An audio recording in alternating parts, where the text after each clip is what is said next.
Hey guys, welcome to Isaiah's Reviews, and today we'll be reviewing a beer making system that you can do at home that's very easy, not so intimidating once you get the app and you dive into it. It shows you step-by-step instructions. I really do think it is the best system for at-home brewing that I've personally ever seen, and through the years of me being alive and over the age of 21, I've seen people make beer at home and through different ways and manners, and it just seems so much like a hassle to me that I didn't even want to venture down that avenue. But Pinter reached out and they're like, hey, we've got this system. I think this is the third version of it. We put a lot of effort in perfecting at-home brewing.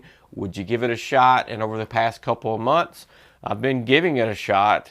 And I gotta say that I will forever use the Pinter system to have some beer over here on the side that I just want to try, have fun with. It's not a novelty item. You're drinking it, you're consuming it, but it's just fun to know that you have 12 pints of award-winning beer that you brewed from a yeast strain that they give you, and the malt,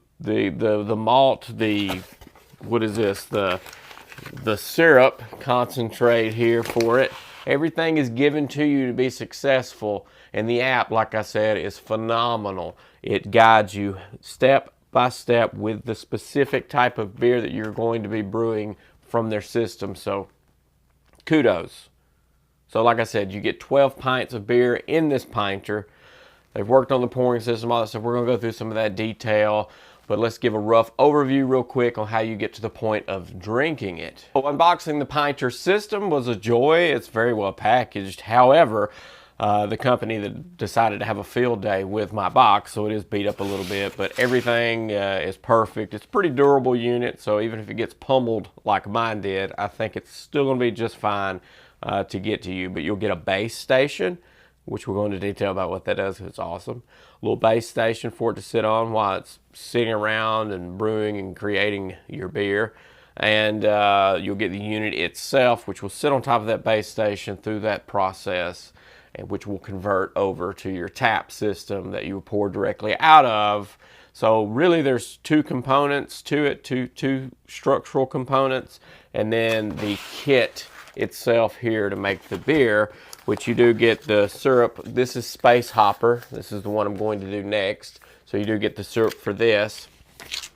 You get the purifying powder here, which you can rinse through the whole system with this sanitizing solution powder, which is great because you don't have to perfectly rinse this out and let it dry. So you can get to the point of once you've rinsed it out, you shake it. It goes step by step through the app, exactly how long to shake this stuff up in each one of those containments, which is phenomenal. And then you can, this is safe kind of to drink, you know, so you can pour it out as much as you can and then set up your beer. So you'll add the water in there and stuff, which is a certain temperature. And all I did was pour the tap water and have a temperature probe there before I forget, until I got it to the temperature that the water should be before you add everything in there. Instead of letting it sit all day to get to room temperature, I just went ahead and cheated and used a temperature probe until I got the water to the right temp, and then filled it up and then started the party.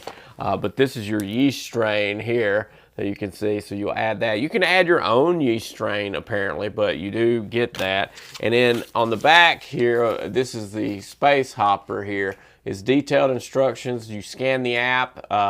They do everything that they possibly can to make you successful with this process, which is great. Like I said, it's phenomenal that they go to that length. Really, I don't see how you can mess it up if you follow all the instructions. You add the ingredients in here step by step, just like it says on the app. Follow those directions. They are awesome directions.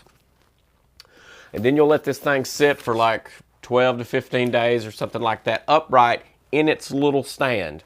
That is important, because this is the problem that I got into with wanting to do it with other people's units, is that the whole filtering process of the sediments and the yeast and the leftover goo that's in there to get to the good beer. That base station is hollow.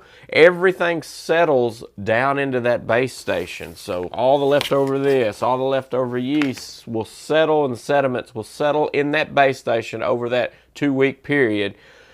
You can twist, lock, unlock that, and take it off because it has a locking system. It'll lock onto it. Unlock that, take it off, and everything is in that. It's filtered, sitting in that base station. So now you have clean beer that you'll transition over to your refrigerator, which will sit in there for a week or so. Everything's detailed out, specific for the beer that you're brewing to, by the way.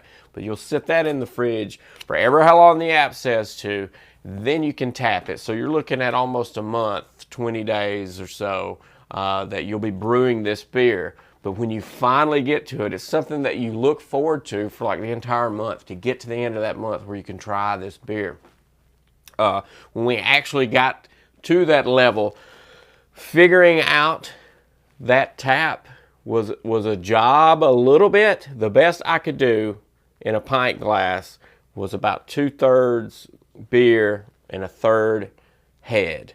That was the best I could do. So I was like, well, I really want a pint of beer. I don't want to keep going back and refilling. So I just got a bigger glass. So I got a big tumbler, and then I filled that up, and then I got my full glass of beer that way. That's a way that I did it every time after I realized that I just can't not have this much head on it. So bigger glass solved my problem. Also, one thing to note, when you release that lever and put it back in its home position, you will get a squirt after about a few seconds, 5 seconds or so. You'll get another squirt because this is a pressurized system. On the back of it, there's a dial that you'll set your pressure, which will tell you what to set it for the specific beer, and you'll get a bar, PSI, inside that tank. That will help pour that and distribute that. So there's no mechanics going on. It's all pressurized in there, and it's safe. I was a little worried about the pressure, but it's safe, and that will help distribute and push out that beer too. So that's a phenomenal system. Maintaining that perfect pressure, because there's a release valve by what you set it to on the back. When you get ready to clean up, just turn it to off. It'll release all the pressure, and you can open everything up and clean it. But you've got 12 pints of beer in a pressurized tank to distribute that out with, and that helps with that process. And overall, I thought the beer was great. I had sunlit beer in there. This is Space Hopper, so I can't wait to try this IPA next. And overall, I thought it was great. For at-home brewing kit, it tasted really dang good. And you can do a subscription plan to this. I'll leave links down in the YouTube description. This has been a quick overview of it, even though it took me a month. And then I've been drinking on it for a few weeks because it does stay fresh. You'll get a month freshness out of the beer that you brew. So that's plenty of time to drink 12 pints here or there because I didn't binge through it. I really wanted to enjoy the beer, and I really did. And I think if you look up all the other reviews, I kind of glazed through some of them. They were majority, all of them, I really didn't find a negative one, was super positive about this 3rd generation Pinter. So this is coming to the U.S. now. I think they're making a venture this year for a push for this system. It is $1.99 for the system right now. You can get it on sale here and there. Follow my link. Maybe I'll have some codes down in there for you. I'll try to get with the manufacturer and figure that out through the email chains. But I definitely suggest giving it a shot. I am going to subscribe to this and get some of these delivered, a couple of them delivered quarterly or something like that, so I can brew this at home. This system's phenomenal. Give it a shot, follow the directions, get that app, scan on the back. It's not intimidating. I was intimidated at first. I was like, oh God, I've got this pressurized tank in my pantry that's just sitting so neatly under the rack. It looks so good sitting there, but I've got little kids. I was, oh my God, no problems, okay? My confidence has been boosted with it. So make sure to explode on that subscribe button and ding that bell so you get notified on the next product review I've got coming. This one was a phenomenal setup. The system, everything. I'm so happy. And so far the products I've got coming out over the next month are good too. So we're on a good streak. See ya.